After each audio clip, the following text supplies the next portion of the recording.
इंदौर में 12 दिन पहले कांग्रेस से बीजेपी में आए अक्षय कांति बम और उनके पिता कांति बम के खिलाफ 17 साल पुराने जमीनी विवाद मामले में कोर्ट ने गिरफ्तारी वारंट जारी किया है। उन्हें इस केस में शुक्रवार को कोर्ट में पेश होना था, लेकिन दोनों गैर हाजिर रहे। अक्षय के वकील के जरिए पारिवारिक कार्यक्रम होने और पिता ने बीमारी में बेड रेस्ट का हवाला देकर पेशी से हाजिर माफी मांगी थी। कोर्ट ने आवेदन को खारिज कर दिया। 8 जुलाई तक दोनों को गिरफ्तार करके कोर्ट में पेश करने के आदेश दिए हैं। इधर शुक्रवार को पेशी से गैर हाजिर रहे अक्षय मंत्री कैलाश विजयवर्गीय के साथ कार्यक्रमों में दिखाई दिए। फरियादी के वकील मुकेश देवल ने बताया कि 2007 में दर्ज हुए बलवा मारपीट के केस में पिछले महीने कोर्ट के आदेश पर धारा 307 बढ़ाई गई थी। 10 मई को इसकी सुनवाई हुई। शुरुआत में ही फरियादी पक्ष के यूनुस पटेल की ओर से आवेदन पेश किया गया। इसमें कहा कि मामले में अक्षय और उनके पिता पर गंभीर धारा जुड़ गई है, इसलिए उनकी जमानत रद्द कर दी जाए। दूसरी ओर से आरोपी अक्षय के वकील ने आवेदन पेश किया कि अक्षय आज पारिवारिक सोशल कार्यक्रमों में व्यस्त हैं, पेशी से हाजिरी माफी देने का अनुरोध किया। उनके पिता कांति ने बीमारी के कारण बेड रेस्ट के कारण हाजिर माफी का आवेदन दिया था। वकील देवल ने बताया कि कोर्ट ने तर्कों को सुनने के बाद दोनों के खिलाफ गिरफ्तारी वारंट जारी कर दिया है। बता दें कि खजराना के यूनुस पटेल से अक्षय और कांति का जमीनी विवाद था। 2007 में इसे लेकर पथराव, बलवा आदि का मामला दर्ज कराया गया था।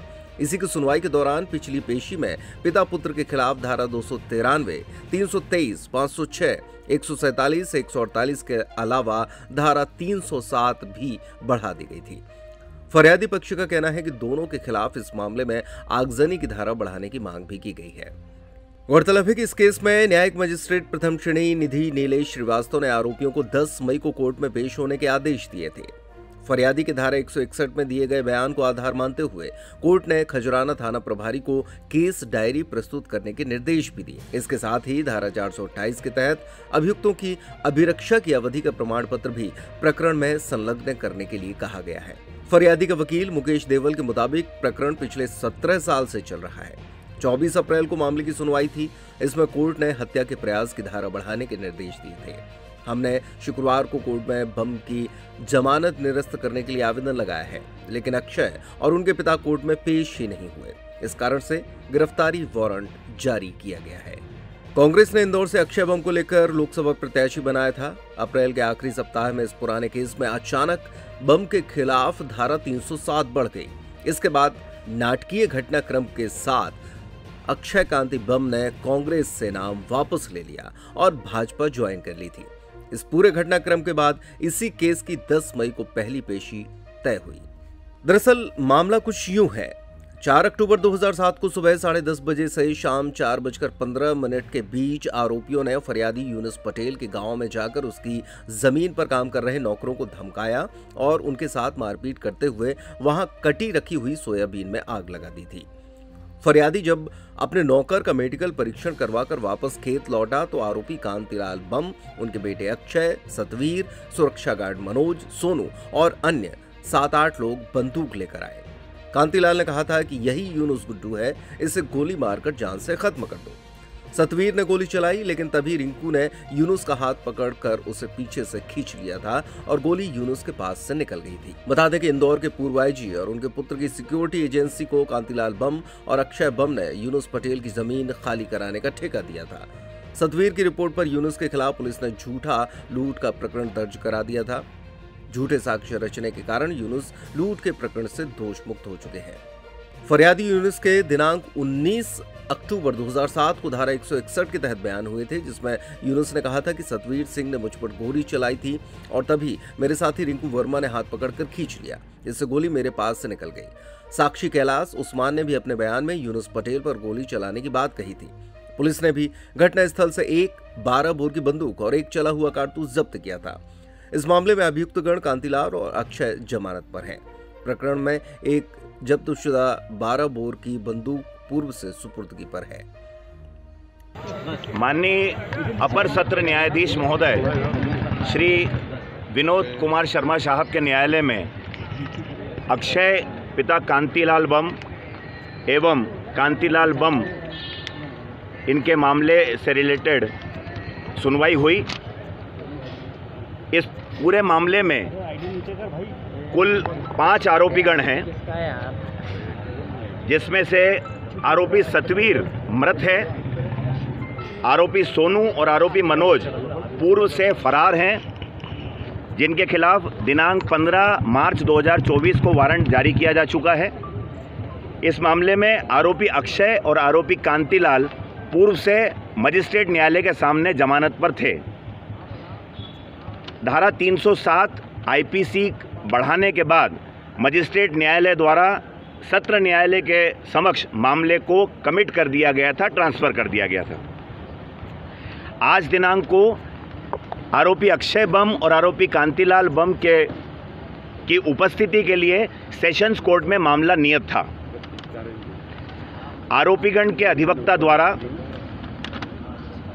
कांतिलाल बम के 10 दिन तक बेड रेस्ट पर होने का और एक चिकित्सा महोदय का डॉक्यूमेंट लगाया गया है कि वो 10 दिन उनको कुछ हार्ट में परेशानी है और वो 10 दिन के लिए बेड रेस्ट है उनको, इसलिए वे आने में असमर्थ हैं। और अक्षय बम के लिए वे किसी आवश्यक कार्य से इंदौर से बाहर हैं, पारिवारिक कारणों से बाहर हैं, इस कारण वे आज सत्र न्यायालय के समक्ष उपस्थित नहीं हो सकते। ऐसा कहकर उन्होंने आज के उपस्थिति से क्षमा चाही थी माननीय न्यायालय से। माननीय न्यायालय द्वारा ये कहा गया कि आज दोनों आरोपीगण की उपस्थिति के लिए मामला लगा है। आरोपी पूर्व जो चालान प्रस्तुत हुआ था उन सब धाराओं में जमानत पर हैं और उन्हें अग्रिम जमानत जो कुछ दिन पूर्व निरस्त की गई थी उसमें यह निर्देशित किया गया था कि वे सामान्य प्रक्रम पर इस न्यायालय के सामने कार्यवाही में भाग लेवें। न्यायालय द्वारा यह भी कहा गया है कि सत्र न्यायालय के सामने सेशंस कोर्ट जहां आज मामला लगा था उनके सामने जो धाराएं सुनवाई पर हैं, जिसमें धारा 307 आईपीसी है, उसमें आरोपीगण जमानत पर नहीं हैं और अग्रिम जमानत का आवेदन भी उनका निरस्त किया जा चुका है। उन्हें दोनों आरोपीगण को आज न्यायालय में उपस्थित रहकर और कार्रवाई में विधि सम्मत तरीके से भाग लेना चाहिए था, किंतु दोनों आरोपीगण उपस्थित नहीं हैं और यदि उपस्थित रहकर आवश्यकता पड़ती तो धारा 307 आईपीसी के संबंध में जमानत का आवेदन भी वे प्रस्तुत दोनों आरोपीगण कर सकते थे, लेकिन ऐसा उनके द्वारा नहीं किया गया। इन आधारों पर माननीय न्यायालय द्वारा आरोपीगण अधिवक्ता के द्वारा जो दोनों आरोपियों की तरफ से आज की हाजिरी माफ़ी का आवेदन लगाया गया था वो निरस्त कर दिया गया है और दोनों आरोपीगण के विरुद्ध गिरफ्तारी वारंट जारी कर दिया गया है। दोनों आरोपीगण को अब पुलिस गिरफ्तारी वारंट से लाकर और माननीय न्यायालय के समक्ष प्रस्तुत करेगी। साथ ही फरियादी अधिवक्ता जो इस मामले के फरियादी हैं यूनुस गुड्डू, उनके निजी अधिवक्ता के द्वारा एक आवेदन आरोपीगण की जमानत निरस्त करने संबंधी जो धारा 439 उपधारा 2 दंड प्रक्रिया संहिता का होता है वो प्रस्तुत किया गया था। काफ़ी विस्तृत आवेदन था, किंतु न्यायालय के द्वारा ये कहा गया है, स्पष्ट किया गया है कि चूंकि इस मामले में आरोपीगण जमानत पर उनके समक्ष जमानत पर हैं ही नहीं, इसलिए विधि अनुसार जमानत निरस्त करने का आवेदन पोषणीय या मेंटेनेबल ही नहीं है। इस आधार पर फरियादी अधिवक्ता का आवेदन जमानत निरस्त करने का आवेदन भी निरस्त किया गया है। जमानत पुराने केसेस में, पुरानी धारा में, हाँ, इस न्यायालय के समक्ष जो 307 जो सेशन ट्रायल धारा है उसमें चूंकि वो जमानत पर है ही नहीं, इसलिए जमानत निरस्ती का सवाल ही उत्पन्न नहीं होता है, इसलिए उनका आवेदन भी निरस्त किया गया है और आरोपीगण को गिरफ्तारी वारंट से तलब किया गया है।